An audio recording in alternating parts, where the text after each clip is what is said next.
Благодарам на прашањето, поврзано со Охридско-Струшкиот регион, односно со можностите и шансите за отворање на нови работни места во тој дел.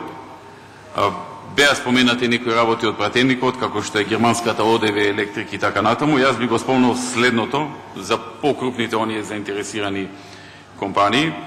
Значи, од прилика околу една година ние работиме со две германски фабрики во смисла на нивно доаѓање во Охридско-Струшкиот регион и отворање своји капацитети кои ќе вработат поголем број на луѓе. Едната од нив, тоа е ОДВ Електрик, некаде во април го објави своето влегување и веќе започна да регрутира вработени, така што веќе одредена бројка на вработени, 40 или 50, не знам точно, ги ангажираше во Браунфилд инвестиција, односно во постоечка хала, со намера да изгради голема фабрика во технолошко-индустријската развојна зона Струга Охрид, каде што планираа да вработат поголем број луѓе. Не сеќам на точната бројка, но веројатно беше некаде околу 1000 луѓе. Втората компанија, која исто така доаѓа од Германија, е во завршна фаза на одлука каде точно ќе ја изгради фабриката, односно каде точно ќе се стационира, во смисла дали тоа ќе биде во просториите на ЕМО или во технолошко-индустријската развојна зона Охрид Струга.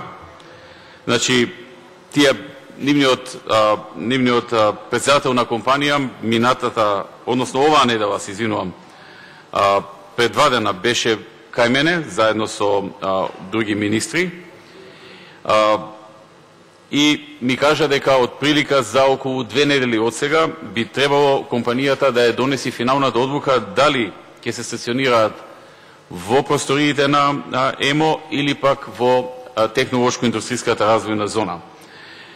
Го прашав од што им зависи одлуката. Одлуката едноставно зависи од математика, од калкулација на трошоците, колку би им биле ако се на едното или на другото место, и дека потврди дека во период од 2 недели ќе имаат финалната одлука околу ова. Значи, тука, според она што го видов на состанокот, не постојат дилеми дали тие ќе инвестираат во Охридско-Струшкиот регион, туку дали тоа ќе биде во просториите на ЕМО или ќе биде во технолошко-индустријската развојна зона. Тоа е исто така фабрика која ќе вработи голем број на луѓе. Нивното име се уште не сум во можност да го соопштам, бидејќи тие се уште тоа не го објавиле.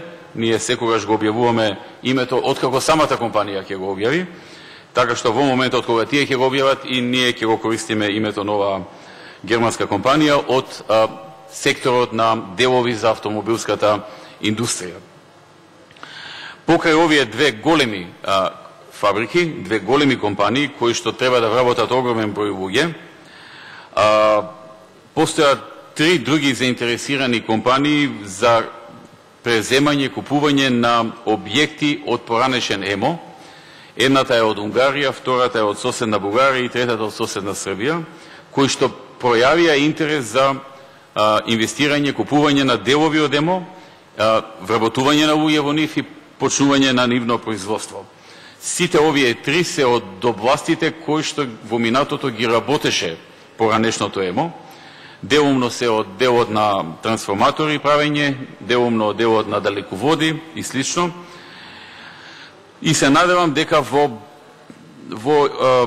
блиска иднина ќе имаме одредена разрешница околу овие 3. Најпрви се надевам дека ова втората германска компанија, која што во рок од 2 недели се надевам ќе одлучи точно каде ќе ја позиционира својата фабрика, во зоната или во ЕМО.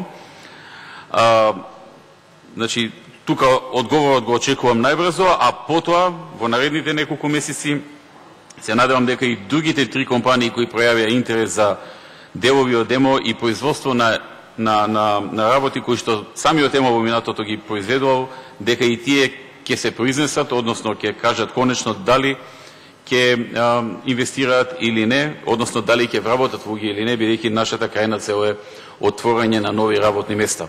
Ние како влада сме целосно посветени на овој дел, големо внимание, голем фокус, голема концентрација посветуваме на овој дел, на отворањето на нови работни места, всушност можеби и најголема, и работиме со сите сили да ги убедиме, да ги привлечиме, да отворат своји капацитети и да вработат луѓе тука во Македонија, во случајот во Охридско-Струшкиот регион.